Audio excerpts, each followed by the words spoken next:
ये एक जो है सिर्फ मान लीजिए आपस की जो है लेन देन जो खर्चा इनका ये हुआ वो बताएंगे, जो जीतेगी पार्टी कितना मेरा हुआ 10 से 20 हज़ार इस केस में, और आप इसे भरदान करिए, इसका जो है भुगतान करिए। तो इसमें जज अगर संतुष्टि होती है, जज को अच्छा लगता है, तो जज जो है इस पर आर्डर देंगे कि हाँ आपको भरना होगा। तो इसे आप लोग ये मत समझिए कि जो है जीतने वाली पार्टी को इनाम मिला है और जो हारा हुआ पार्टी है ये जो है कोई सज़ा के तौर पर ये इतना पैसा दे रहा है, कंपनसेशन के तौर पर, ये नहीं माना जाएगा। इसमें ये मानने की भूल मत करिएगा, इस कानून के धारा में लिख भी दिया गया है डायरेक्ट साफ साफ ये कि ये उसके संबंध में सभी आवश्यक दिशा निर्देश न्यायालय द्वारा दिए जाएंगे। ऐसे मामलों में जहां न्यायालय लागत देने से इनकार करता है उसे ऐसा करने के लिए लिखित रूप में देना होगा, और लागत न्यायालय के विवेक पर निर्भर है कि देगा कि नहीं देगा। यदि अदालत ऐसा करना उचित समझे तो इसका जो यथोचित प्रयोग किया जाना चाहिए, न कि स्वेच्छा या संयोग से।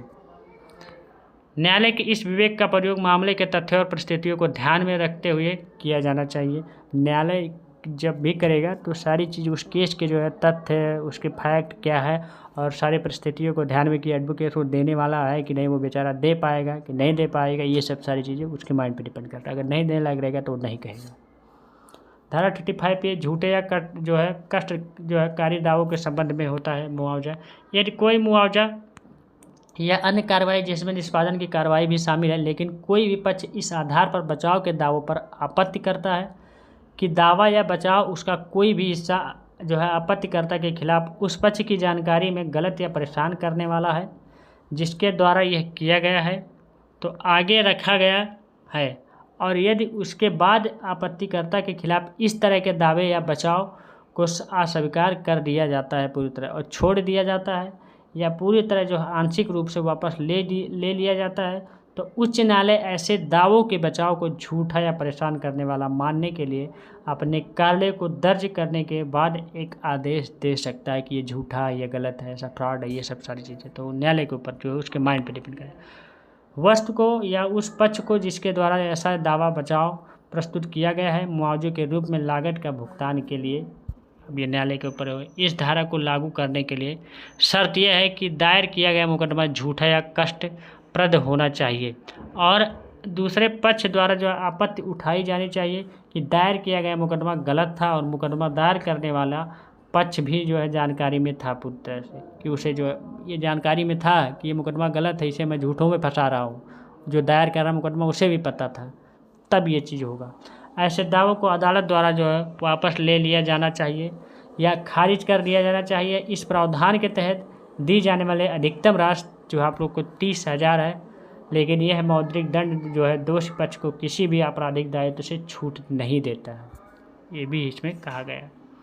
कानून के प्रावधान के अनुसार उस पक्ष को झूठे दावों या बचाव के लिए उत्तरदायी ठहराया जा सकता है।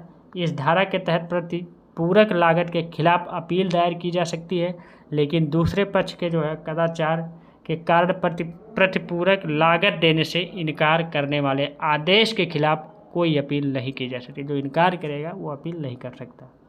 इसमें वे लोग भी शामिल हैं जिन्हें गलत तरीके से मुकदमे में पक्षकार बनाया गया है, ये लोग भी इसमें शामिल हैं।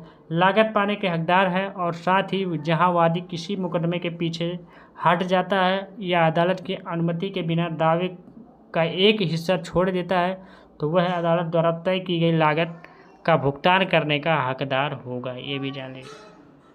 धारा 35 देरी के कारण होने वाले लागत, ये धारा 76 के संशोधन में 1976 के संशोधन अधिनियम के जो है माध्यम से डाली गई थी, और यह धारा देरी के लिए प्रतिवादी पर जो है लगाए गए जो है जुर्माने का प्रावधान करती है। जैसा कि जो है न्यायिक व्यवस्था की वर्तमान स्थिति से स्पष्ट है कि बड़ी संख्या में लंबित मामलों को या लंबित मामला का एक कारण भी यह भी है कि वकील न्यायिक प्रक्रिया में देरी करने के लिए तरह तरह के हथकंडे अपनाते हैं। ये भी जानिए, ये भी है कि मामला इसलिए देर हो रहा है कि एडवोकेट जो है इधर से उधर ये सब सारी चीज़ें करने में जो है टाइम लगाते हैं। ये चीज़ इसमें कहा गया है, ठीक, इसको कोई पढ़ने की कोई ज़रूरत नहीं है। देखिए विधिक लागत जैकेट 20A में दिया गया आदेश 20A टाइपिंग नोटिस प्रारूपण आदि में किए गए खर्चों के संबंध में अदालत की शक्ति के संबंध में विशिष्ट प्रावधान करता है। ये भी सेक्शन नंबर।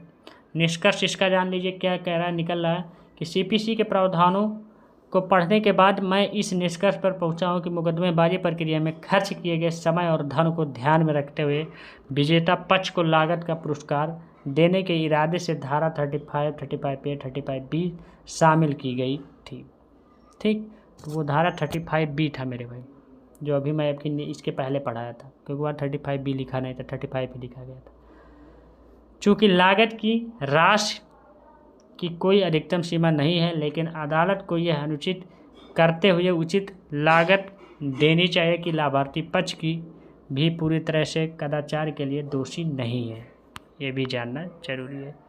तो ये बच्चों के कहने पे मैंने पढ़ाया। ये वीडियो अच्छा लगा होगा, वीडियो तो अच्छे से अच्छे इस वीडियो को शेयर करिएगा, और अगर चैनल पर नए हो तो सब्सक्राइब करिएगा और लाइक करिएगा।